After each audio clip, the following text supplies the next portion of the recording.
नमस्कार। दीघा विज्ञान केंद्र, राष्ट्रीय विज्ञान संग्रहालय परिषद, संस्कृत मंत्रालय, भारत सरकार की तरफ से आप सभी का स्वागत और हार्दिक अभिनंदन। जैसा कि आप लोग जानते हैं कि दीघा विज्ञान केंद्र संकल्प पर्व का आयोजन कर रहा है। इसका आह्वान हमारे देश के माननीय प्रधानमंत्री जी ने किया है। साथ ही साथ जो हमारे संस्कृति मंत्री हैं माननीय श्री प्रहलाद सिंह पटेल ने इसको बड़े पैमाने पर हमारे संस्कृति मंत्रालय के जितने भी विभाग हैं उसमें करने के लिए कहा है। इस अवसर पर हम विभिन्न प्रकार के वृक्ष जैसे कि आंवला का वृक्ष हुआ, बरगद का वृक्ष हुआ, अशोक का वृक्ष हुआ, इस प्रकार के वृक्षों को लगा रहे हैं। वैसे तो बेल का वृक्ष है।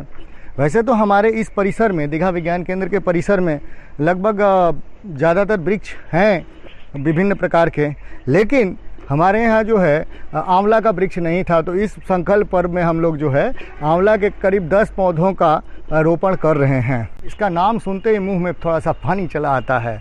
तो आंवला का जो वृक्ष है, जिसको बंगाल में आमलकी के रूप में भी जाने जाते हैं और इसको इंडियन गूसबेरी के नाम से बहुत ज़्यादा ही फेमस है, अंग्रेजी में इसको बोलते हैं। हमारी दादी माँ या हमारी माएँ जब आंवले का अचार बनाती थी तो कितना स्वादिष्ट होता था, और हम लोग अभी भी हमारे घरों में हम लोग इसका प्रयोग करते हैं। आंवले का पौधा देख रहे हैं, ये पौधा जो है वास्तव में इसका जो फाइलेंथेसी कुल का ये पौधा है और इसका जो वैज्ञानिक नाम है फाइलेंथस इम्बेलिका L.in है। एक आंवले का जो पौधा होता है वो लगभग 8 से 18 मीटर तक ऊंचाई तक का हो सकता है। इसमें आप देख ही रहे हैं कि इसकी पत्तियां जो हैं वो साधारण होती हैं और लगभग ये जो देख रहे हैं कि ये जो है छोटी छोटी होती हैं और फेदर की तरह होती हैं, मतलब पंख के समान ये इनकी पत्तियां होती हैं।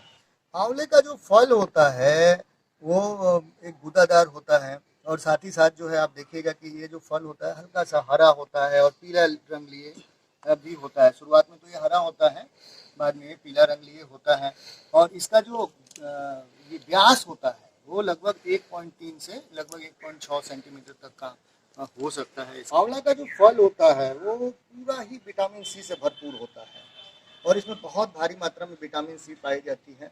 और आप इसका इसी से अनुमान लगा सकते हैं कि अगर 3 हम नारंगी को लेते हैं, 3 नारंगी के बराबर इसके एक ही फल में जो है विटामिन सी उतने के बराबर होती है।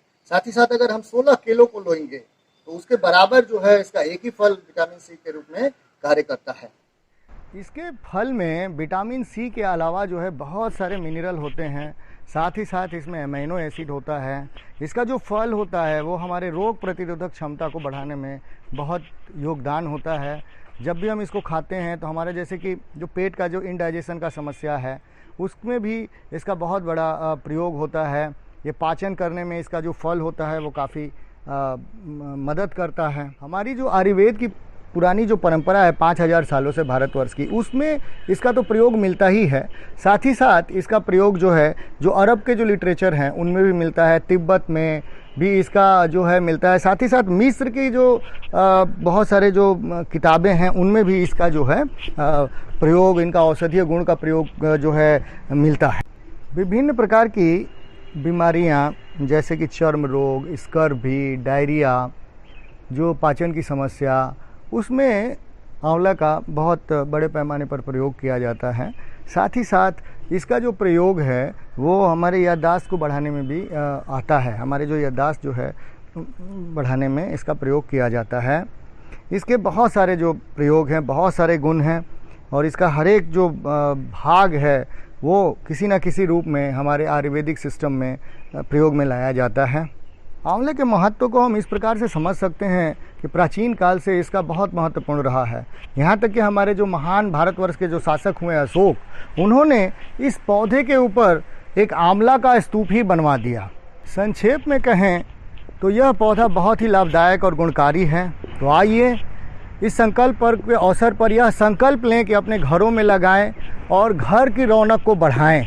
साथ ही साथ अपने कार्यालयों में, हमारे जो घर के आसपास जो पार्क हैं उसमें, हमारे जो घर के आसपास जो खाली स्थान पड़े हैं उसमें, जहाँ भी मतलब खाली स्थान हो जहाँ हम इस वृक्ष को लगा सकते हैं वहाँ लगाएं और पर्यावरण को स्वच्छ और सुंदर बनाएं। साथ ही साथ इसके फलों का भी आनंद लें। तो दीघा विज्ञान केंद्र की तरफ से हमारे इस छोटे से प्रयास को देखने के लिए आप सभी का बहुत बहुत धन्यवाद। साथ ही साथ हमारे राष्ट्रीय विज्ञान संग्रहालय परिषद को भी मैं धन्यवाद देता हूं कि मुझे ये अवसर ये संकल्प पर्व के माध्यम से मिल रहा है। आप सभी को धन्यवाद। ज़्यादा से ज़्यादा पेड़ लगाइए और पर्यावरण को स्वच्छ बनाइए।